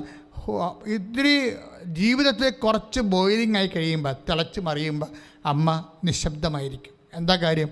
ആ തിളച്ച് മറിയലിന് ശേഷം അമ്മയ്ക്കുണ്ടാകുന്ന ഒരു കപ്പാസിറ്റി ഉണ്ട്, ഭയങ്കര കപ്പാസിറ്റിയാണ്. അതിലൂടെയാണ് ഈ ഉടമ്പടിയിൽ സംഭവിച്ചിരിക്കുന്ന എനിക്ക് നിനക്ക് എന്ത് എന്നാണ് ചോദിക്കണതേ. എന്നുവെച്ചാൽ ആ നൂറ്റാണ്ടിൽ ആ പറയണ കാര്യം നടക്കില്ലെന്നർത്ഥം. അവർക്ക് വീഞ്ഞില്ല എന്ന് പറയുമ്പോൾ ഈശോ ചോദിക്കണത് എന്താണ്? എനിക്ക് നിനക്ക് എന്ത്? ഇതെൻ്റെയും നിൻ്റെയും കാര്യമല്ല. എന്നുവെച്ചാൽ പോയി പണിതൊക്കാൻ പറയുന്ന അർത്ഥം അല്ലേ? അതിൻ്റെ അർത്ഥം അല്ലേ? അതിൻ്റെ ടോണതല്ലേ? എനിക്ക് നിനക്ക് എന്ത്? എൻ്റെ സമയം ഇനിയും സമാഗതമായിട്ട് നമ്മുടെ രണ്ടുപേരുടെയും വിഷയമല്ല, പിതാവിൻ്റെ വിഷയമാണ്. എന്തൊക്കെ പറഞ്ഞിട്ട് ഒരു കഥയുമില്ല. എന്താണ്? അവരുടെ ഫെയ്ത്ത് സർവൈവ്ഡ് ഫെയ്ത്താണ്. അവരുടനെ പരിശുദ്ധാത്മ പറയും മേരി പ്രശ്നമൊന്നുമില്ല, അവൻ പറയണ പോലെ ചെയ്യാൻ പറഞ്ഞാൽ മതി എന്ന് പറയുമ്പോൾ പരിശുദ്ധാത്മാവ് അമ്മയ്ക്ക് നോട്ട് കൊടുക്കും. അങ്ങനെയാണ് ഉടമ്പടി ഉണ്ടാകണത്. നമ്മൾ അവൻ പറയണ പോലെ ചെയ്യണത്. എന്ന് വെച്ചാൽ നമുക്ക് ക്ഷീണം വന്നാലും രോഗം വന്നാലും നമ്മൾ കർത്താവ് പറഞ്ഞ പോലെ തന്നെ ചെയ്യും. അവിടെയാണ് വിഷയം വന്നത്. എങ്ങനെയാണ് ഒരു പരീക്ഷണത്തെ അതിജീവിക്കണത്, എങ്ങനെയാണ് നമ്മുടെ നിലവിലുള്ള ഫെയ്ത്തിനെ നിലവാരമുള്ള ഫെയ്ത്താക്കി മാറ്റണത്, വിശ്വാസമാക്കി. അപ്പം നിലവിലുള്ള വിശ്വാസത്തെ നിലവാരമുള്ള വിശ്വാസമാക്കി മാറ്റണത് എങ്ങനെയാണ്? അവൻ പറയണ പോലെ ചെയ്താണ്. അവൻ പറയണ പോലെ ചെയ്യും. പക്ഷേ ചില ആൾക്കാർ ചെയ്യണത് പിറുപിറുത്തോണ്ട്. ദൈവത്തിന് ഇതുപോലെ കലിയുള്ള ഒരു കാര്യമില്ല. പിറുപിറുപ്പ്, ബുദ്ധിബോധമില്ലാത്ത പെരിച്ചാഴി ആയിട്ടുള്ള വിശ്വാസികൾ ഇങ്ങനെ പിറുപിറുത്തോണ്ട് നടക്കും, ഓരോ കാര്യവും പറഞ്ഞ്. അല്ലാത്തൊരു ബുദ്ധിബോധമുള്ളവർ, വിവേകമുള്ളവർ നിശബ്ദത പാലിക്കും. എന്താ കാര്യം? വിനാശത്തിൻ്റെ കൊടുങ്കാറ്റ് കടന്നു പോകുകയുള്ളൂ, ഞാൻ അങ്ങയുടെ ചിറകിൻ്റെ കീഴിൽ അഭയം പ്രാപിക്കുമെന്ന്. ഇപ്പം 57-ാം സങ്കീർത്തനം വരും. ഒന്ന് വായിച്ച് സ്തുതിക്കട്ടെ, സ്തുതിക്കട്ടെ. ഹല്ലേലൂയ,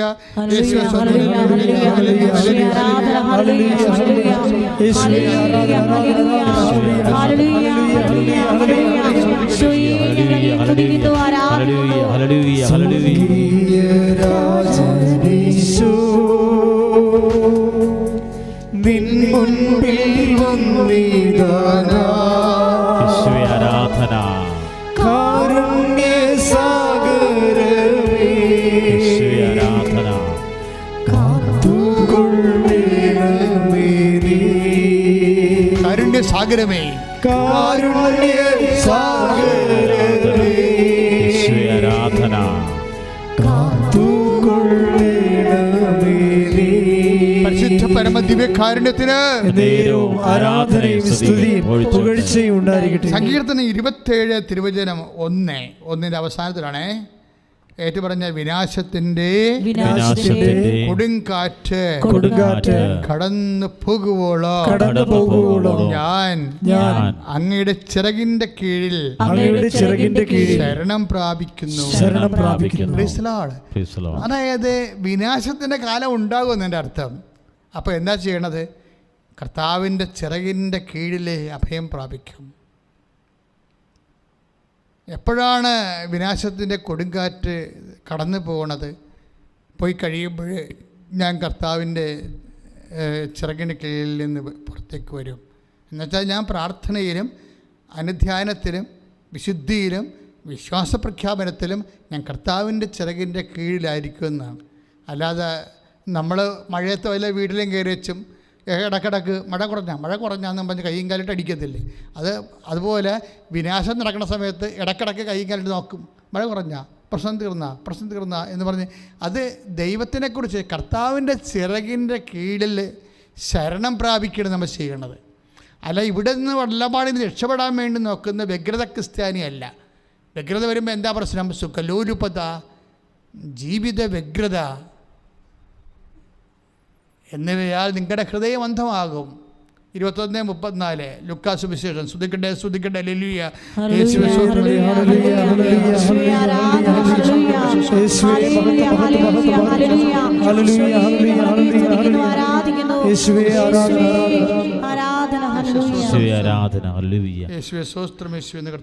സുഖലോലുപത, മധ്യാസക്തി, ജീവിത വ്യഗ്രത എന്നിവയാൽ നിങ്ങളുടെ മനസ്സ് ദുർബലമാവുകയും ആ ദിവസം ഒരു കെണി പോലെ പെട്ടെന്ന് നിങ്ങളുടെ മേൽ വന്നു വീഴുകയും ചെയ്യാതിരിക്കാൻ ശ്രദ്ധിക്കുവിൻ. അതായത് ഈ വ്യഗ്രത, സുഖലോലുപത, പിന്നെന്താ മദ്യാസക്തി തന്നെയാകണമെന്നില്ല. മൊബൈലിൽ ആസക്തി ആയാലും മതി. മദ്യം പിന്നെ എടുത്ത് പറഞ്ഞതാണ്. പക്ഷേ മനുഷ്യന് എന്തെല്ലാം തരം ആസക്തിയാണ് ഉള്ളത്. ചിലർക്ക് വസ്ത്രത്തിൻ്റെ ആസക്തി ഉണ്ടാവും ഇല്ലേ? ആകെപ്പാട് 2-3 പേര് ഡ്രസ്സ് മതി. അത് തന്നെ ഇട്ടുകൊണ്ട് എപ്പോഴും പള്ളിയിൽ പോകണം എങ്ങനെ വിചാരിച്ചുകൊണ്ട് ഞാൻ ഡ്രസ്സ് വാങ്ങിച്ചു തന്നിട്ടേ ഞാൻ പള്ളിയിൽ പോകത്തുള്ളൂ എന്ന് പറഞ്ഞ് ദൈവമായിട്ട് യുദ്ധം വെച്ച് വീട്ടുകാരോട് യുദ്ധം ചെയ്യുന്ന കന്നുകാലി ക്രിസ്ത്യാനിയില്ലേ? അത് വ്യഗ്രതയുടെ ഭാഗമാണ്, ആസക്തിയുടെ ഭാഗമാണ്. നമ്മളെപ്പം ശ്രദ്ധിക്കണം. നിങ്ങളെന്ത് ചെയ്താലും അതിന് വചനം ഉണ്ടാവും. നിങ്ങൾക്ക് വചനം അറിയാൻ പാടില്ലാത്ത ഒന്നും ബാധകമല്ല. നിങ്ങൾ എന്ത് ചെയ്താലും അതിന് വചനം ഉണ്ടാവും. നിങ്ങൾക്ക് ആ വചനം അറിയാൻ പാടില്ലെന്ന് പറഞ്ഞുകൊണ്ട് നിങ്ങൾ കുറ്റകരമായിട്ടല്ലേ ബാവു മല കയറിയില്ലേ? ഇമ്പാച്ചിമല അല്ലേ, മല കയറി എന്താ, അവന് ഞാൻ ആ നിയമത്തെക്കുറിച്ച് അറിയത്തില്ല. നിയമത്തെക്കുറിച്ച് അറിയത്തില്ല എന്നൊരു കാര്യമില്ല. ഇപ്പം വനം വകുപ്പ് കേസെടുക്കാൻ പറഞ്ഞിട്ടുണ്ട്. അപ്പോൾ നിയമത്തെക്കുറിച്ച് അറിഞ്ഞില്ലെങ്കിൽ തെറ്റ് ശിക്ഷിക്കപ്പെടും. ഇപ്പം നിങ്ങൾക്ക് വചനത്തെക്കുറിച്ച് അറിയാൻ പാടില്ലെന്ന് പറഞ്ഞൊരു കാര്യമില്ല. വലിയ വചനം മലയാളത്തിൽ തന്നിട്ടുണ്ട്, മര്യാദക്കെടുത്ത് വായിച്ച് നോക്കണം, അല്ലെങ്കിൽ ഞങ്ങളെപ്പോലെ ആൾക്കാർ പറയുമ്പോൾ കേൾക്കണം. അപ്പോൾ എനിക്ക് വചനം അറിയാൻ പാടില്ല, എന്നാരും പഠിപ്പിച്ചില്ലെന്ന് പറഞ്ഞില്ല, മുഴുവനും വചനം മാത്രമേ ഉള്ളൂ. അപ്പോൾ എനിക്ക് അതിന് അറിയാൻ പാടില്ലെന്ന് പറയുന്നത് എക്സ്ക്യൂസ് അല്ല. കാരണം നീ എന്ത് ചെയ്താലും അതിൻ്റെ അകത്തൊരു വചനം ഉണ്ടാവും. ആ വചനത്തിനെതിരായിരിക്കും നീ ചെയ്ത് കൂട്ടുന്ന കാര്യങ്ങൾ. പ്രാർത്ഥിക്കുക. കർത്താവായ ദൈവമേ, കർത്താവായ ദൈവമേ, അങ്ങയുടെ വചനം അനുസരിച്ച് ജീവിക്കുവാൻ ഞങ്ങൾക്ക് വെളിച്ചവും വചനത്തിലെ ആധികാരികമായ ജ്ഞാനവും നൽകണമേ.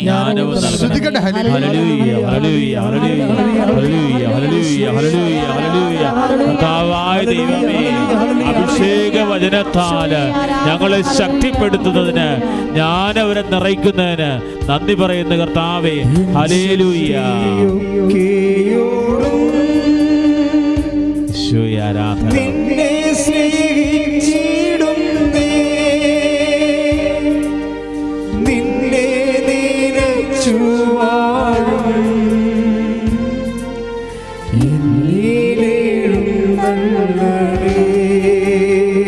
സ്നേഹത്തോടെ പാടാം. ശക്തിയൊക്കെയോടും